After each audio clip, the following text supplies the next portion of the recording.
ሰላም ጤና ይስጥልን ተመልካቾቻችን፣ ሰበር ዜና አለን። የፋኖ ኃይሎች በሶስት አቅጣጫዎች ወደ ባህር ዳር እየገቡ መሆኑን የሚያሳይ መረጃ እየደረሰን ነው። ሌሊቱን በፋኖ ኃይልና በመንግስት ታጣቂዎች መሃል የተኩስ ልውውጥ ሲካሄድ ከቆየ በኋላ የፋኖ ኃይሎች ወደ ባህር ዳር እየገቡ መሆናቸውን መረጃዎች ያመለክታሉ። ወደ ባህር ዳር ደውለናል። ባህር ዳር ያለው ሁኔታ በማንኛውም ሰዓት ሊቀያየር እንደሚችል ነው መረጃዎች የሚያመለክቱት። አብራችሁን ቆዩ። በጣም አመሰግናለሁ። እንግዲህ በባህር ዳር በአሁን ሰዓት በኢትዮጵያ ሰዓት አቆጣጠር ወደ መንጋት አካባቢ ጠዋት ሊሆን እንደሆነ ነው ሰዓቱ የሚያሳየኝ። ምንድነው ያለው ባህር ዳር አካባቢ? ባህር ዳር ዛሬ ከንጋቱ 12 ሰዓት ጀምሮ በሁሉም አቅጣጫ ከፍተኛ ውጊያ እየተካሄደ ይገኛል።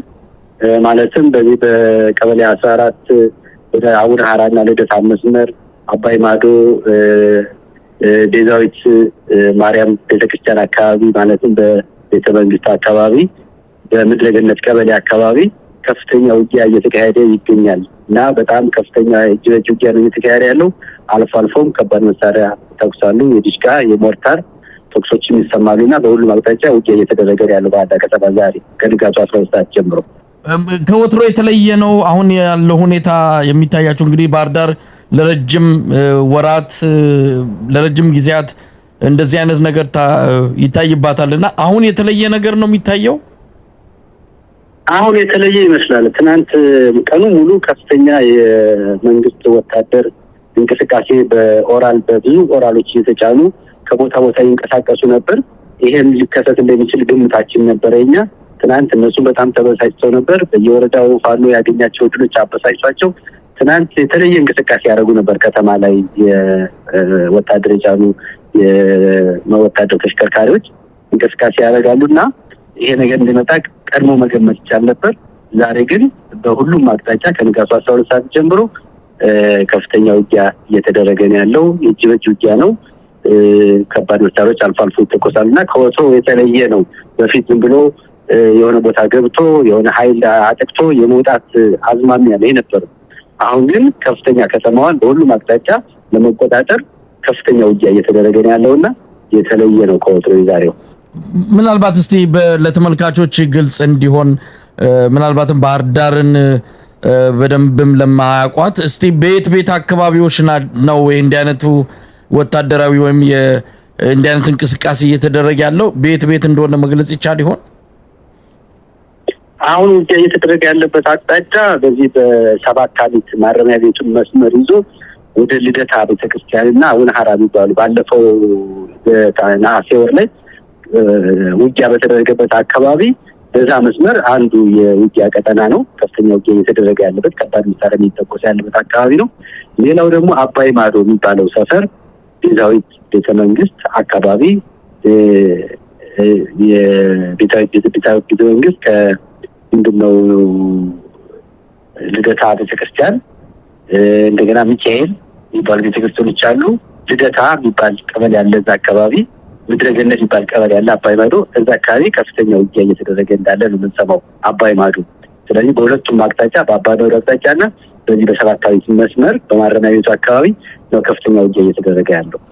እንግዲህ ባህር ዳር ቀለበት ውስጥ መግባቷን የሚገልጹ መረጃዎች የሚያሳዩ መረጃዎች ሰሞኑን ከተለያዩ አካባቢዎች እየደረሱን ነበረ። ምንድነው መገመት የሚቻለው? እናንተ ከተማ ውስጥ ያላችሁ ነዋሪዎች ምን እየተደረገ ነው አሁን ባህር ዳር ላይ? ምናልባት የፋኖ ታጣቂዎች የፋኖ ኃይሎች ከተማዋን ለመቆጣጠር የሚያስችል እንቅስቃሴ እያደረጉ ነው ወይስ ምንድነው የተረዳችሁት? እንግዲህ ሰሞኑን ሲደረግ የነበረው ውጊያ በምዕራብ ጎጃምና በምስራቅ ጎጃም አካባቢ እንዲሁም በደቡብ ጎንደር አካባቢ የፋኖ ኃይሎች ድል እየቀናቸው ወደ ከተማው እየቀረቡ መሆኑን በመገመት መንግስት በዙሪያው ምሽግ ቁፈራ ላይ ነበረ። ትናንትና ራሱ ጉዶ ባህር የሚባለው አካባቢ ከመራዊና መሸንቲ ወደ ባህር የሚያስገባው መስመር ላይ ጉዶ ባህር የሚባል ቦታ አለና እዚህ ሰሞኑን የተመረጡ የአድማ በታኝና የልዩ ኃይሎች ከፍተኛ ምሽግ በመቆፈር ላይ ነበሩ ትናንት እና የመንግስትም ስጋት ይመስለኛል በየወረዳው የተገኘው ድል ፋኖ ያገኘው ድል አጠናክሮ ከተማውን ሊያጠቃ ይችላል የሚል ግምትና ስጋት ነበሩ። ስለዚህ በዛ ምክንያት ነው ምሽጎችን እየቆፈረ ከፍተኛ ወታደራዊ እንቅስቃሴ እያደረገ የነበረው ትናንት። ስለዚህ ፋኖዎች አሁንም ያን የወረዳ ድል በወረዳ ያገኙትን ድል አጠናክረው ከተማውን ሊያጠቁ ይችላል የሚል ግምት አለና ያ ሊሆን ይችላል አሁን እየተደረገ ያለው ዛሬ። አሁን በኢትዮጵያ ሰዓት አቆጣጠር ምናልባት ከጠዋቱ 1 ሰዓት ያለፈ ይመስለኛል። ባህር ዳር በምን ሁኔታ ላይ ነው ያለችው? የመንግስት ኃይሎች የት ነው ያሉት? የፋኖ ኃይሎችስ በምን ሁኔታ ወደ ከተማዋ ለመግባት እንቅስቃሴ እያደረጉ ነው ያሉት? እንደው አሁን በምንነጋገርበት ሰዓት ያለውን ሁኔታ መግለጽ ይቻል ይሆን? አሁን የመንግስት ኃይሎች ታንኩ በዚህ ትናንትና በጣም ከፍተኛ እንቅስቃሴ ከተማው ላይ እንቅስቃሴ ያደርጉ ነበር። ከዚህ ከመኮድ እያወጡ ወታደሮችን ወደ ሰባታዊ ምንጭ ወደ አባይ ማዶና ቅድም እንዳልኩ ደግሞ ወደ ከመሸንጂ እና መራዊ ወደ ባዳ ምጅራ መስመር ላይ ምሽግ ቁፋሮ ላይ ነው የነበሩትና የፋኖ ኃይሎችን በዛ መስመር ላይ ነው ውጪ የከፈሱ በአባይ ማዶ በዚህ በሰባታዊ መስመር እንደውም በግብረ ባህር አካባቢ ውጊያዎችን እያደረጉ ስለሆነ በአሁኑ ሰዓት ውጊያው እንደቀጠለ ነው። መየድ ከተማ ላይ ምንም እንቅስቃሴ እየተደረገ ነው። ሰው እንቅስቃሴ የለም፣ ወታደራዊ እንቅስቃሴ የለም ከተማው ላይ። ስለዚህ ዳንበሮች ላይ ነው ውጊያ እየተደረገ ያለው። በባህር ዳር በሁሉም አቅጣጫ ውጊያው እንደቀጠለ ነው። ከባድ መሳሪያዎች ይተኮሳሉ፣ ውጊያዎች ይደረጋሉ። እንግዲህ ውጤቱን ደግሞ እንግዲህ በጋራ የምናየው ይሆናል። እስካሁን ድረስ ምንም እንቅስቃሴ ስለማናደርግ ውጤቱን መገመት አልቻልንም፣ ማወቅም አልቻልንም። ነገር ግን በሁሉም አቅጣጫ ውጊያው እንደቀጠለ ነው። ባህር ዳር እንግዲህ የክልሉ ርዕሰ ከተማ ናት። ባህር ዳርን በዚህ ደረጃ በወታደራዊ ቀለበት ውስጥ ማስገባት ብሎ ምናልባት በሚቀጥሉት ሰዓታት ቀናት ውስጥ ባህር ዳር በማን እጅ ልትወድቅ እንደምትችል ከወዲሁ መናገር የሚቻል አይደለም። የአረጋ ከበደ አስተዳደር በአሁኑ ሰዓት በምን ሁኔታ ላይ እንዳለም የሚታወቅ ነገር የለም። አዲስ አበባ ፕሬዝዳንቱ ማለት በአረጋ ከበደ አስተዳደር አዲስ አበባ እንዳለ ነው የምንሰማው። የመንግስት እንቅስቃሴስ በምን አይነት ሁኔታ ላይ ያለው? የመኮድ የመከላከያ ኮንስትራክሽን ድርጅትን ጨምሮ አጠቃላይ መንግስት ወሳኝ የሆኑ አካባቢዎች በማን እጅ በምን ሁኔታ ላይ እንዳሉ ማወቅ ይቻል ይሆን? አሁን በአሁኑ ሰዓት በየትኛው ኃይል እንዳሉ ማወቅ ይቻልበት ሁኔታ አይደለም። ምክንያቱም ውጊያው እንደቀጠለ ስለሆነ የገባ ህብረተሰብ ነው ያለው ባህር ዳር ከተማ ውስጥ።